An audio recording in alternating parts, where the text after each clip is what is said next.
Vamos a hacernos la siguiente pregunta. ¿Qué se pretende con una sentencia? ¿Qué se busca con una sentencia?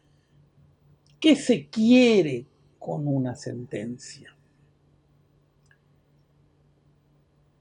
Una sentencia justa y bien fundamentada es la culminación necesaria del debido proceso, pues significa la concreción de todos los principios sustantivos y de todas las garantías procesales en una resolución final plenamente motivada que aspira a resolver con justicia el problema o conflicto jurídico a que se refiere y ser aceptada o por lo menos entendida por las partes y por la comunidad en general.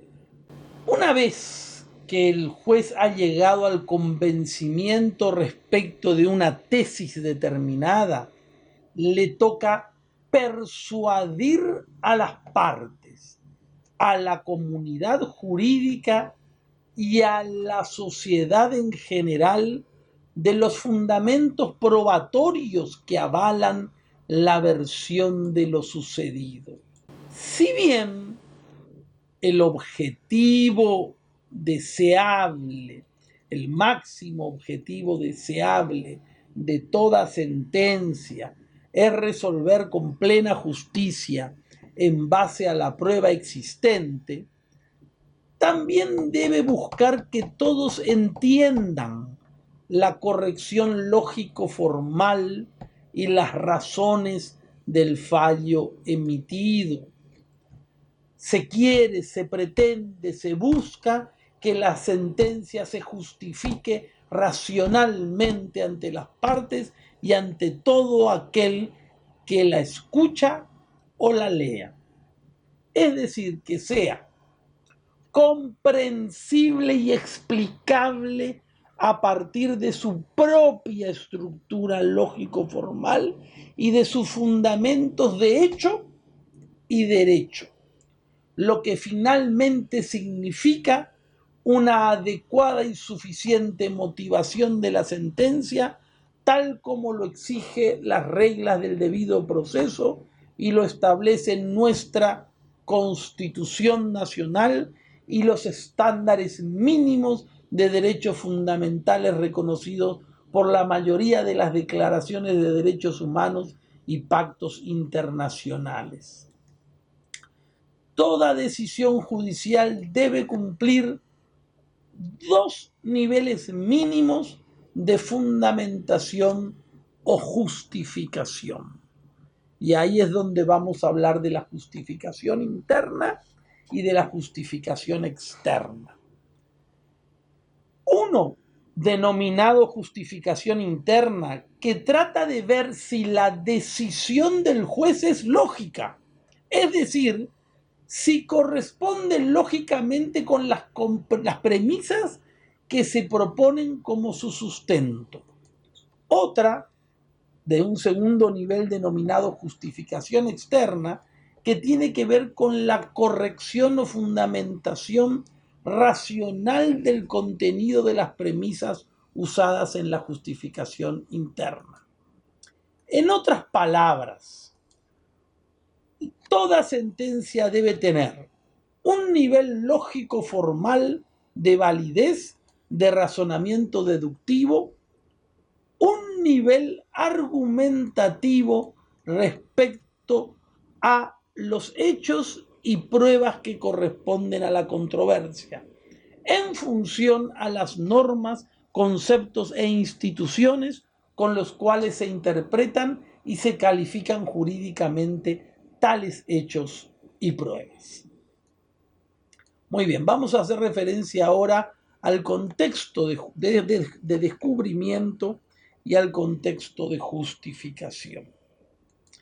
Según el doctor Atienza, podemos entender que en el plano de la argumentación jurídica se denomina contexto de descubrimiento al procedimiento por medio del cual se llega a establecer una determinada premisa, conclusión o decisión, y contexto de justificación al procedimiento para justificar esa conclusión o decisión que se ha arribado.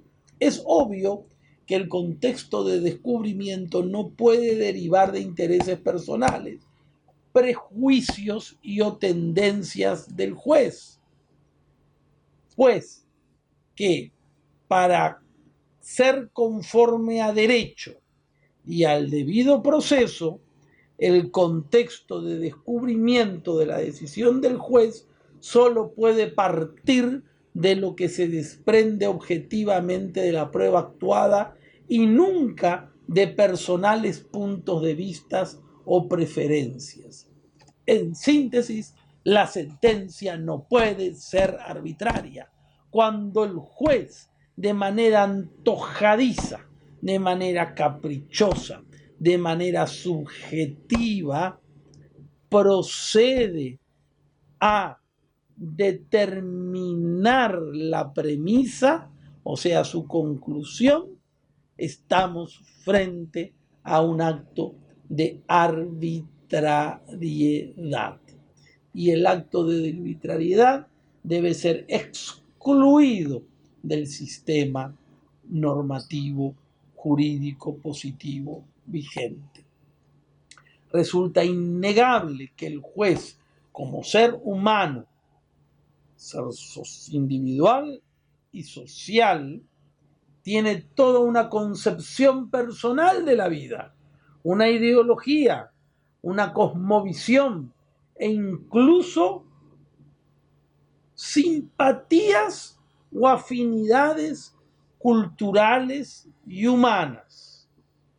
Presenta un amparo, la Sociedad Protectora de Animales, y el juez tiene una inclinación natural a la búsqueda de la protección de los animales. Tiene una afinidad ideológica con alguna de las partes.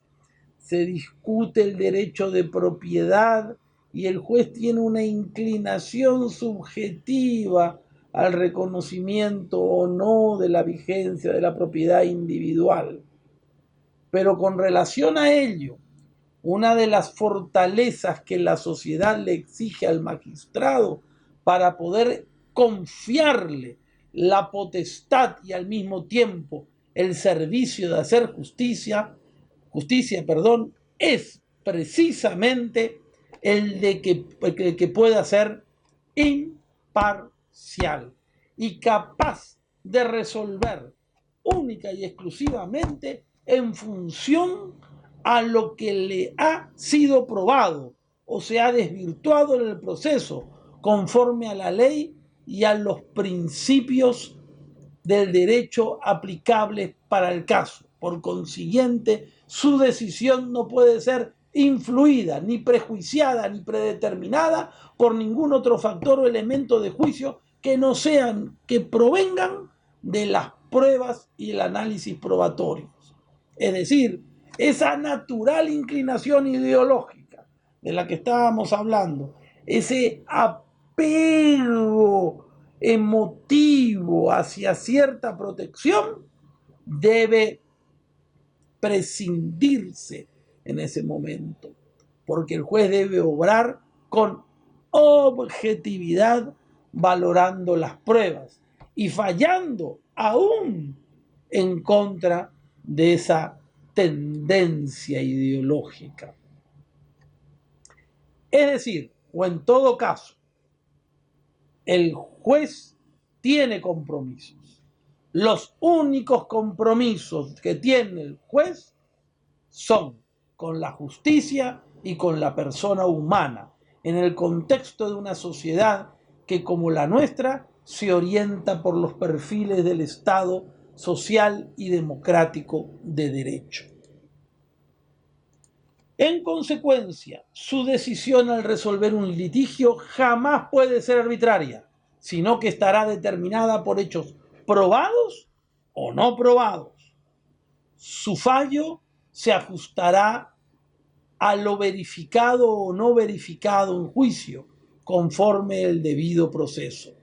Los límites en los que puede reflejar su criterio se dan para efectos prácticos, en tópicos como los concernientes, por ejemplo, al quantum de la pena concreta a aplicar en un determinado caso dentro de los márgenes previstos por las normas, o los atenuantes que existieren y que se deben considerar en un caso concreto o en el momento de la reparación civil a ser pagada.